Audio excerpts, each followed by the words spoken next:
Welcome back everybody to the Nomad Hedge. In today's video we will be taking a look at three stocks that are looking very attractive, and I already posted these on X, so if you've already seen my posts then I'm just going to repeat what I've said on X. But anyhow, I thought we would just start off here by taking a look at the S&P 500 and just to briefly go through. And as we can see here, we do believe that we are within wave 3-4 here, so we should see this last progression here towards wave 5, and that's basically how we view this market.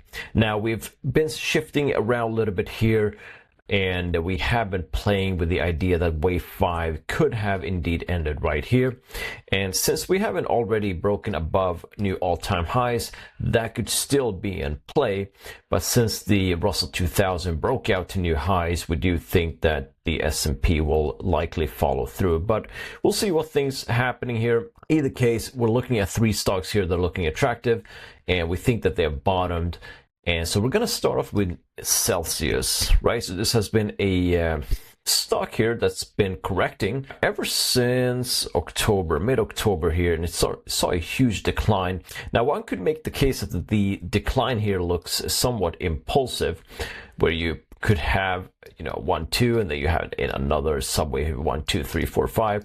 In the case, it looks very impulsive from this downward move. But since we have already corrected towards this 0.618 level and bouncing, I could make the case that we've already bottomed here, and we're seeing a strong upside move here today and a breakout from the small consolidation. So we already started a position. We look into this stock here since it started to bottom here at this 0.618, so we've already sort of been a little bit early. But since we got above the anchored weave up here from the lows, that's been significant, and that is why we still believe that the stock has now bottomed. Now, mind you, this is a staple stock, so it could actually lift up the entire staple sector, but we're going to do another video on that when we take a look at sectors specifically.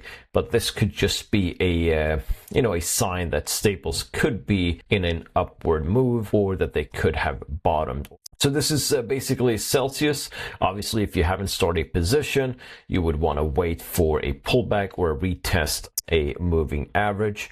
We can see here that the 233 is going to be major, and we do want to break above this level. So if we're breaking above the 233, which is this orange line here, that's basically going to give you another confirmation that the stock has bottomed. So look for signs where perhaps we're seeing maybe a sideways move here, then correct, then try to buy it again, maybe retest this anchor VWAP, or buy a pullback into a down day, basically. So don't chase this here if you haven't bought it already. The next stock we're going to be taking a look at is NEO, and NEO is also showing similar signs here, where we have a bottom test here of this 0.618 level. We are not coinciding this one with other moving averages. If we take a look at this thing on a weekly chart, we can see here, although a bounce from this POC line, so that is normally or typically just a retest of the POC before starting another upside move. So this 0.618 level here has been very interesting. And if we take a look at some of the indicators here, we can see that the MACD is curling up. The money flow indicator has been signaling a bottom as well, and a top here of the ADX, where the sellers have exhausted and is now looking toward moving down now. So typically you do want to see a break above the center line to give you that further confirmation.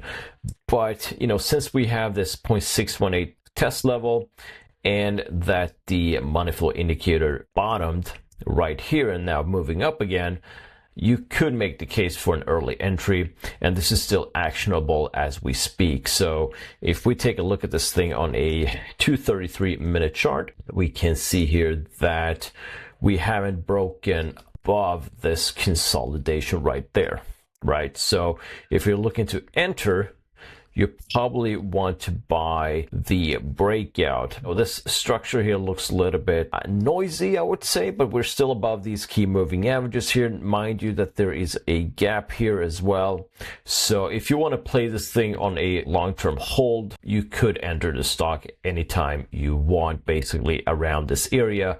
But if you want to precise this, you might want to wait for a breakout, or maybe test and see if we maybe fill this gap before resuming higher. Either case, I mean, if you take a look at this thing on a daily chart again, I mean, this thing has had a massive drawdown, so buying it here, in my opinion, is still actionable. So that's how we view NEO. Basically, this would be your risk right there, starting to break below this 0.618, and this low here should give you warning signs. Right, so this is NEO, and we're going to proceed here with Ubiquity with the ticker symbol UI. This is a technology stock. I think it's a large cap growth stock. It's within this telecom infrastructure, wireless equipment. I'm not exactly sure what they do. So we can see here a bounce above 50% retracement. It's not a Fibonacci number, but you know, there's always a case to be made that stocks can bottom at this level.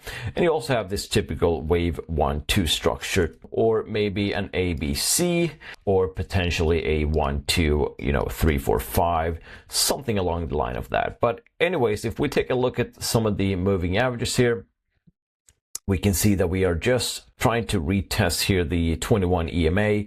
And this is still actionable at this level right there. There's also an auction right there at the 30-minute chart.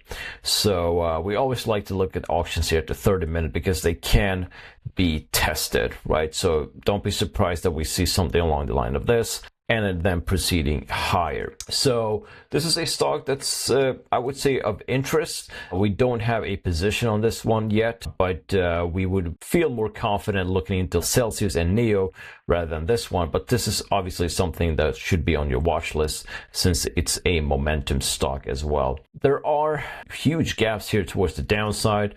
Also that 30-minute auction right there. There's also the 233 EMA, which could be a level of interest where the stock could be retesting before resuming higher, right? So the last retest here was back in April, and so we could make another test here of the 233. So that's basically how this stock is looking. If we would take a look at this thing on a weekly, we can see this huge drawdown here. So one could make the case that this correction is already over, and we should proceed towards a new cycle. Either case, it's a new 1-2, and we do have the primary right there. So we do think that the stock is looking attractive at this level. And so that was basically it for today's video. These were the 3 stocks we wanted to cover. I posted these already on X, so this is just a repeat, but in a video format. You're welcome to follow me on X if you haven't already. And that was it for today's video. I'll see you guys in the next one. Take care for now.